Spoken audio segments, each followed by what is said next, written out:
న్యాయం చేయాలని ఆలోచన చేసి కన్యాకుమారి నుంచి కశ్మీర్ వరకు నడిచినటువంటి వ్యక్తి.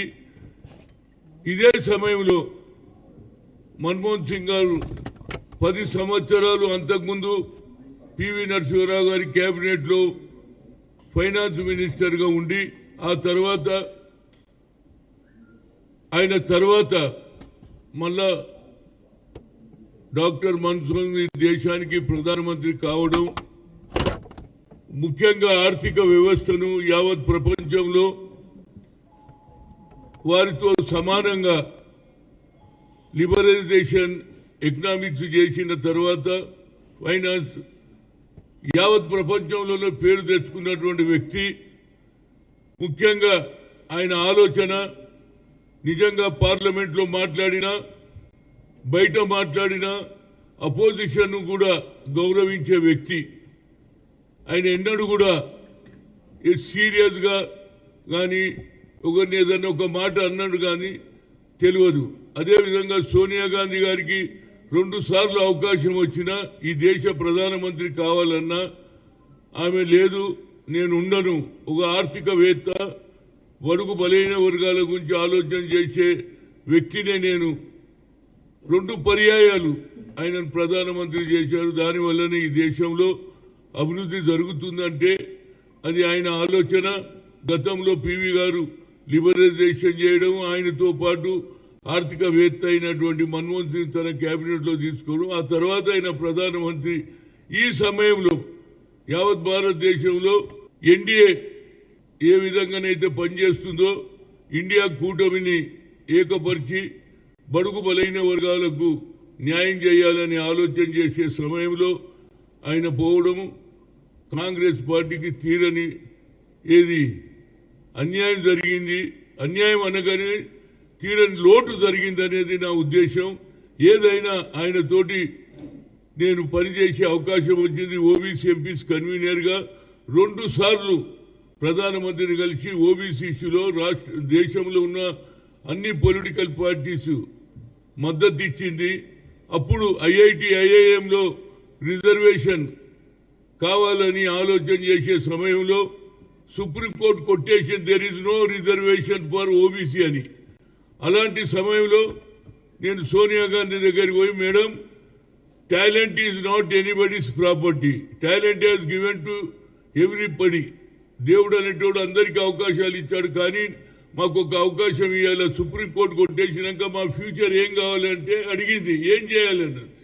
ఏం లేదమ్మా, నువ్వు మన్మోహన్ సింగ్ గారికి చెప్పి పార్లమెంట్లో బిల్లు పెట్టాలంటే ఆనాడు ఉన్నటువంటి లల్లూ ప్రసాద్ యాదవ్ కానీ అందరూ కూడా అన్ని రాజకీయ పార్టీలు బిల్లు పెడితే IIM all India institute of medical science డాక్టర్లు అవుతున్నారు. బిల్లు పాస్ అయింది. అది కేవలం మన్మోహన్ సింగ్, సోనియా గాంధీ వల్లనే జరిగింది.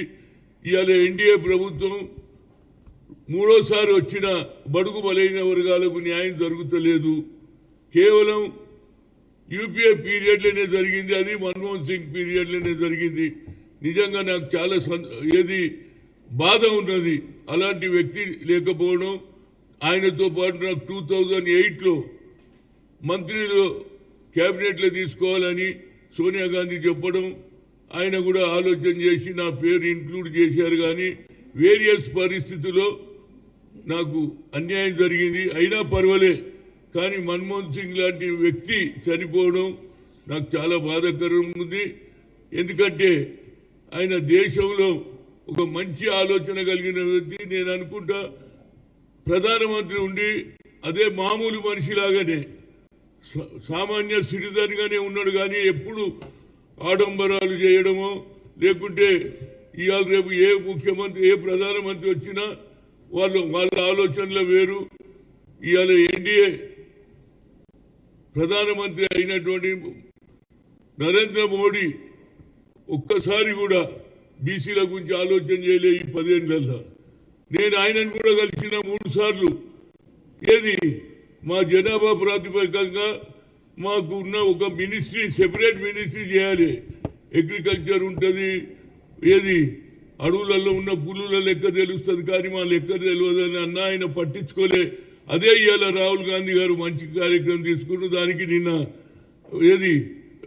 రాహుల్ గాంధీ గారి తర్వాత ఇవాళ అరే రాహుల్ గాంధీ గారు కూడా ఈ కార్యక్రమం చేపట్టే సమయంలో మన్మోహన్ సింగ్ ఉంటే ఇంకా బాగుంటుండే అనేది నా ఉద్దేశం. 2 సార్లు ఆయనతో కలిసిన ఫొటోస్ ఇక్కడ ఇక చూడండి. ఓబీసీ ఎంపీస్ మీటింగ్లో కలవడం జరిగింది. ఆయనను 2 సార్లు ఆయనను కలవడం జరిగింది. అప్పుడు వీరప్ప మౌలి అదేవిధంగా అందరూ కూడా ఆల్ ఎంపీస్ ఎస్పీ బీఎస్పీ అన్ని పార్టీల కూడా కలిసి రిప్రజెంటేషన్ చేసినాం. కానీ ఆయననే ఇవాళ ఐఐటి ఐఐఎంలో చేసిన ఘనత ఆయనదే. ఇవాళ మా పిల్లలు లక్షల సంఖ్యలో ఇవాళ ఇంజనీర్లు అవుతున్నారు. All India institute of medical science ఏదైనా ఆయన చనిపోవడం ముఖ్యంగా భారతదేశంలో ప్రతి బడుగు బలైన వర్గాలకు ఆయన ఆర్థికవేత్త, ప్రపంచంలోనే పేరు సంపాదించాడు. పివి తర్వాత ఆయననే. కనుక ఏదైనా ఆయన చనిపోవడం ఆయన ప్రగాఢ సంతాపం తెలియజేస్తున్నాం. కాంగ్రెస్ పార్టీ సీనియర్ నాయకుడిగా ప్రతి ఒక్కరు కూడా ఇవాళ అది మన సోనియా గాంధీ గారు అదేవిధంగా రాహుల్ గాంధీ గారు ప్రియాంక గారు అందరూ వెళ్ళారు. కానీ ఇక్కడ ఆయన పూలదండ వేసి మేము నివాళులు అర్పించినాం. వారి కుటుంబ సభ్యులు భగవంతుడు 5 ఆరోగ్యాలు ఇవ్వాలని కోరుతున్నా. Thank you.